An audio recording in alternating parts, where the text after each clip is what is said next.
নমস্কার বন্ধুরা, আজ আমি আপনাদেরকে দেখাবো আমের আচার দিয়ে টক ঝাল রেসিপি। তাহলে দেখুন, এখানে আমি 3 পিস মাছ নিয়েছি। মাছগুলোকে আমি নুন হলুদ মাখিয়ে দিয়েছি। কড়া আমি এখানে বসিয়ে দিয়েছি। কড়ার মধ্যে আমি সামান্য পরিমাণ তেল দিলাম। তেলটা আমার গরম হয়ে গেছে। এবার আমি একে একে মাছগুলো ছেড়ে দেবো। মনে রাখবে, তেলটা গরম হয়ে ধোঁয়া উঠলে তখনই মাছগুলো দেবে, নাহলে মাছগুলো ভেঙে যাবে। আমার এক সাইড ভাজা হয়ে গেছে। এবার আমি মাছগুলো উল্টিয়ে দেব। একে একে করে উল্টে দিচ্ছি। আস্তে করেই উল্টাতে হবে যাতে না মাছ ভেঙে যায়। আমার এখানে মাছ ভাজা হয়ে গেছে। এবার আমি মাছগুলোকে তুলে নেব। তেলের মধ্যে এবার আমি আলুগুলো দিয়ে দেব। আলুগুলো এখানে দিয়ে দিয়েছি। এবার আমি ভালো করে ভেজে নেব। এর মধ্যে এবার আমি লবণ অ্যাড করছি। শুধু আমি এখানে আলু ভাজার মতনই লবণ দিচ্ছি, আর দিচ্ছি হলুদ গুঁড়ো দিলাম। দিয়ে এবার আমি ভালো করে ভেজে নিচ্ছি। এখানে আমার আলু ভাজা হয়ে গেছে। এর মধ্যে আমি 5 ফোড়ন দিচ্ছি।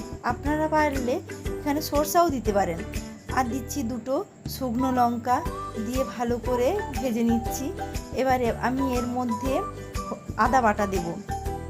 আদা বাটা দিলাম, দিয়ে আদাটা একটু ভালো করে ভেজে নিতে হবে, যাতে আদার মধ্যে কাঁচা গন্ধটা না থাকে।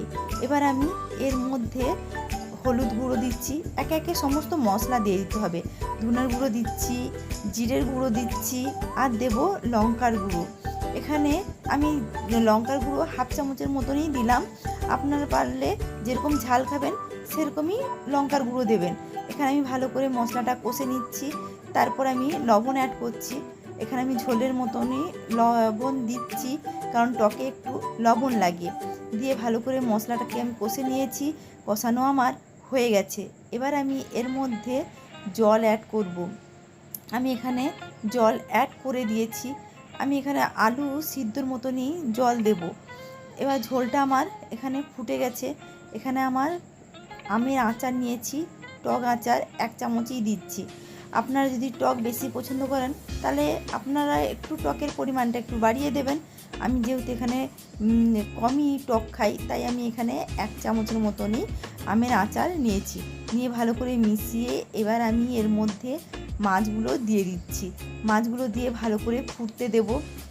এখানে আমার মাছ ফুটানো হয়ে গেছে। এবার আমি আঁচটা বন্ধ করে দিচ্ছি। নমস্কার বন্ধু।